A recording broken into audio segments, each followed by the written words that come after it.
누구보다 빠르게 남들과는 다른 대한민국. 부지런한 DNA를 타고난 빠른 민족. 가파른 경제 성장 속에서 한국인의 역동성은 빛을 발하고는 합니다. 이는 건축업계에서도 증명되었는데요. 일본에게 가위바위보도 져선 안 되는 게 국룰이 되어버린 지 오래. 한국과 일본이 건축업계에서 맞붙는 사건이 발생했습니다. 말레이시아 쿠알라룸푸르의 랜드마크로 유명한 페트로나스 트윈타워 사업인데요. 높이 452m, 총 88층 쌍둥이 건물을 짓는 과정에서 한국의 삼성물산과 일본의 하자마 건설은 각각 하나씩 프로젝트를 맡아 건설을 진행하게 됩니다. 각 기업의 자존심 문제가 국가 간의 자존심 대결로 확장되었습니다. 양국의 자존심이 걸린 만큼 경쟁은 생각보다 치열했고 변수도 많았습니다.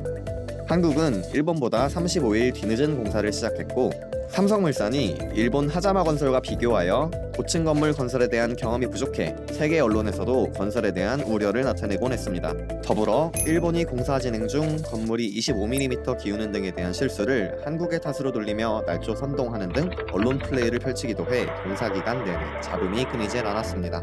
이에 삼성물산은 기지를 발휘합니다. 뒤늦은 공사 시간을 만회하기 위해 신공법을 활용하는데요.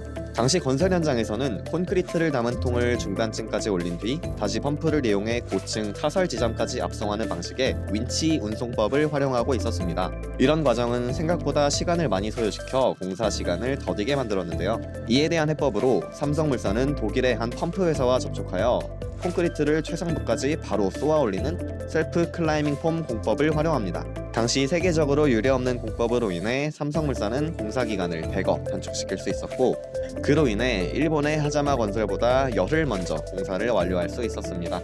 이는 추후에 국내외 초고층 건설의 모범 답안이 되며 아직까지도 건설 현장에서는 이 공법을 활용하여 공사를 진행한다고 합니다. 타워의 착공 이후 준공까지 전 세계는 주목했고 외신들은 열광했습니다. 각국 관계자 및 관계기관, 기업인, 언론인 등 1000명 이상의 국내외 방문자들이 현장을 견학하여 놀라움을 표현하기도 했습니다. 페트로나스 트윈타워 건설을 통해 국가의 자존심을 지켰고 전 세계에 한국 기술력의 우수성을 증명하는 계기가 되었습니다.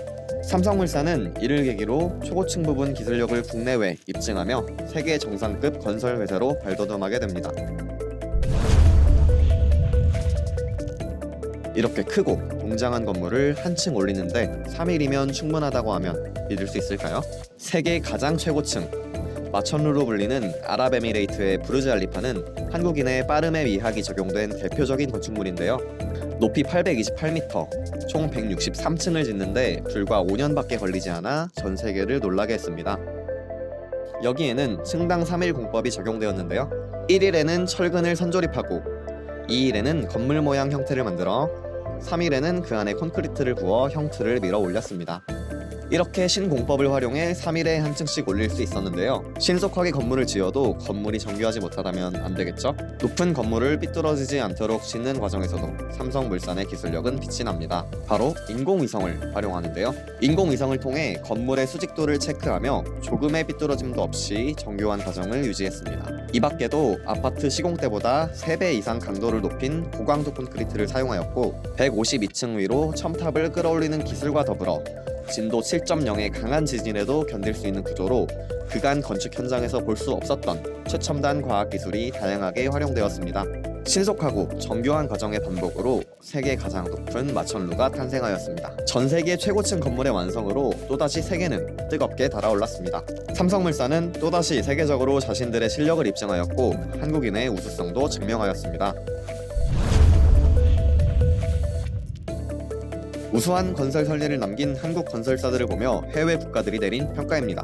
단순히 빠름에서 머물지 않고 한치의 오차도 없이 정확하며 타국에 비해 비용 자체도 저렴하였기에 붙여진 평가가 아닐까 싶습니다. 삼성물산의 사례로 볼 수 있듯이 한국의 빠름의 미학이 더욱 빛날 수 있었던 건 변수에 맞서서 언제나 그랬듯 답을 찾기 위해 끊임없이 노력했기 때문은 아닐까요? 대한민국 빠름의 미학은 여전히 진행 중입니다.